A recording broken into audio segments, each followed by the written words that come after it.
In Vienna, Pakistan was elected as member of the Industrial Development Board and Program and Budget Committee of UNIDO. In the context of economic diplomacy, on 5th December, Pakistan and Saudi Arabia signed 2 agreements related to workers' recruitment and skills verification program of Pakistani workforce being employed in the Kingdom of Saudi Arabia.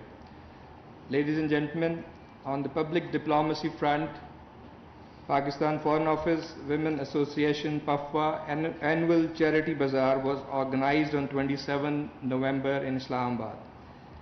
Under Foreign Minister's Vision Foreign Office, a series of public diplomacy events were undertaken in Lahore from 4th to 5th December, with over 40 resident diplomatic missions in attendance, including at the lively polo match to celebrate 70 years of Pakistan-Argentina diplomatic relations. And you would have followed online the Forum on Cooperation between China and Pakistan Friendship Provinces and Cities that was organized yesterday as part of the 70th anniversary celebrations of Pak-China diplomatic relations, under which over 120 events have been held so far in the two countries. The International Day for Elimination of Violence Against Women was commemorated on 25th November. And today we are marking the Human Rights Day.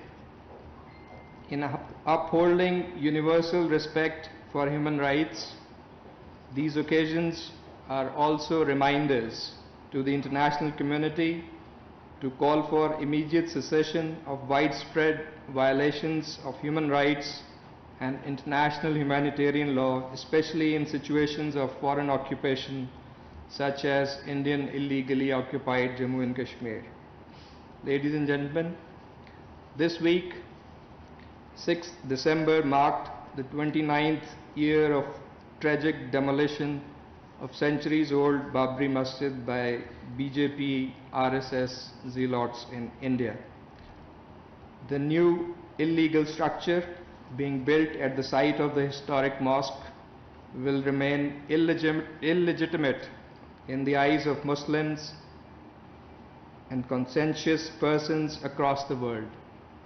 It is reprehensible that today's Hindu majoritarian India presents a gruesome reality for its minorities, particularly Muslims, who are being persecuted in all walks of life with complete impunity and state complicity.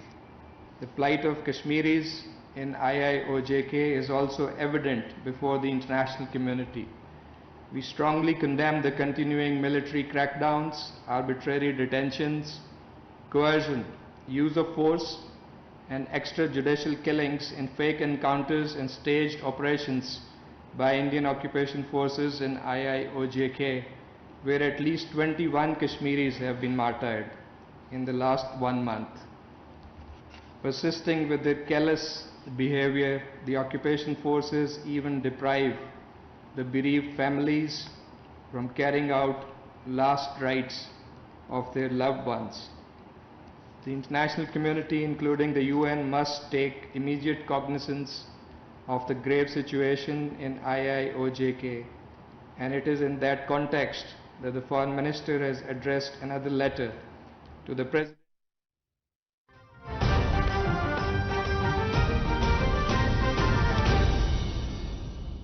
I've been talking to a number of think tanks, in fact all the think tanks I can reach out to, and I've been asking them this question in Pakistan: how big is your market? Because whatever you do and whatever you write and whatever you think, there must be people who are eager to absorb whatever you've done. That first, that's lacking because you